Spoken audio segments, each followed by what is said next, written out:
উদ্বোধনের বাড়ি হইবার পর মা হয় সেখানে না হয় জয়রামবাটিতে অবস্থান করিয়াছেন। একবার কোঠার হইয়া রামেশ্বর, আরেকবার কাশীধাম। আমাদের মনে মায়ের যে পরিপূর্ণ ছবি ফুটিয়া ওঠে, তাহাই এখন আমাদের দেখিবার ও বুঝিবার প্রধান বিষয়। ছবিখানি অপরূপ। মা এখানে মুক্ত হস্তা জগত্তারিণী মা, মুক্ত হস্তে জগৎকে কৃপা বিতরণ করিতেছেন, জীবের ভববন্ধন ছিন্ন করিতেছেন, অকাতরে তাহাদের সকল পাপ তাপ নিজের শিরে লইয়া তাহাদের উপর অজস্র স্নেহ প্রেম করুণা আশীর্বাদ বর্ষণ করিতেছেন, তাহাদের সেবা করিতেছেন, সান্ত্বনা দিচ্ছেন, অভয় বাণী শোনাচ্ছেন। মা ভৈ মা ভৈ এই মহাভাব তরঙ্গে চারিদিক প্লাবিত করিতেছেন। আর তো জীবের প্রাণে প্রাণে আহ্বান পাঠাইতেছেন, আয়, শুধু আয়, আমি তোদের জন্য এসেছি, তোদের মুক্তি দিয়ে আমি শীতল হই, প্রাণ জোড়াই। কিন্তু সবই একটা আড়াল বা অন্তরাল হইতে, প্রকাশ নাই, প্রচার নাই, তার সম্বন্ধে একটা কথা পর্যন্ত নাই।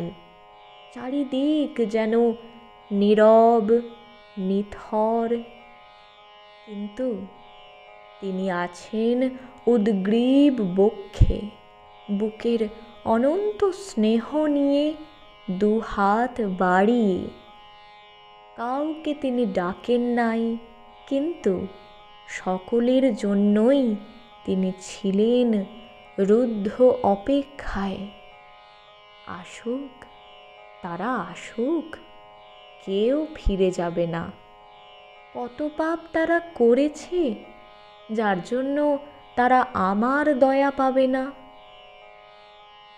এই বিশ্ববিজয়িনী মায়ের কোনো প্রকাশ প্রচারের প্রয়োজন হয় নাই। যাহারা তাহার কথা প্রকাশ বা প্রচার করিতে পারিতেন, তাহারা তাহাকে ঢাকিয়া রাখিয়াছেন, কাহাকেও জানিতেই দেন নাই, পাছে কেউ না বুঝিয়া অবজ্ঞা বা অসম্মান করে, পাছে কাহারও ওই অপরাধে অকল্যাণ হয়। কিন্তু যিনি সকলের মা, সকলের আশা বল ভরসা আশ্রয়, তাহাকে কেহই চিরদিন চাপিয়া ঢাকিয়া রাখিতে পারে না। তাহার হইয়া কোনো অদৃশ্য শক্তি কাজ করে।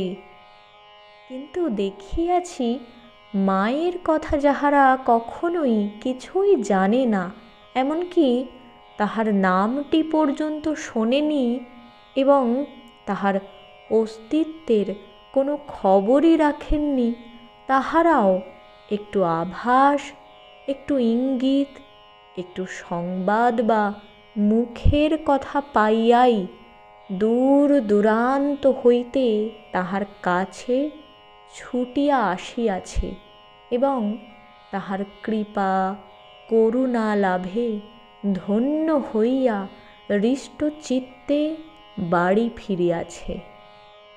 এইভাবেই তাহার চরণ ভিমুখে ছুটিয়াছিল অগণিত লোকের ধারা। বালক বৃদ্ধ বৃদ্ধা, ধনী দরিদ্র, পুরুষ নারী সকলেই দলে দলে তাহার দুয়ারে গিয়া উপস্থিত হইয়াছে এবং তিনি সমভাবেই সকলকে গ্রহণ করিয়াছেন। তাহার নিকট উচ্চ নীচ, সাধু অসাধু, পাপী তাপী পুণ্যবান প্রভেদ ছিল না। তিনি দেখিতেন সকলেই তার সন্তান, সকলের দায়িত্বই তাহার, সকলেই তাহার সমান আদরের দুলাল, সকলেই তাহার নিকট গিয়া অনুভব করিয়াছেন তিনি তাহাদের চির পরিচিত, চির আপন, আপনার মা। তাহাদের অন্তরের সম্ভব অসম্ভব শত আবদার উত্থাপিত করিয়া তাহাকে উত্ত্যক্ত করিয়াছে। তিনিও ঠিক গর্ভধারিণী জননীর ন্যায় অসীম স্নেহের সঙ্গে তাহাদের ওই আবদার যথাসম্ভব রক্ষা করিয়া তাহাদের সন্তোষ বিধান করিয়াছেন। জীবনে যখন বিশ্রাম একান্ত প্রয়োজন, সেই বৃদ্ধ বয়সেও তিনি তাহার এই আর্ত ও অবোধ সন্তানদের জন্য একটি দিনেরও অবসর পান নাই। যদি দৈবাৎ কখনো সে সম্ভাবনা দেখা দিত, তিনি আকুল হইতেন, বলিতেন, আজ যেন আর কোনো ছেলে এলো না, একটি দিন বৃথা গেল। তাহার একটু পরেই দেখা যাইত তাহার নতুন নতুন ছেলেরা সব আসিয়া হাজির হইয়াছে, আর তিনিও হাসি মুখে তখনই কর্মের মাঝে ঝাঁপিয়ে পড়েছেন।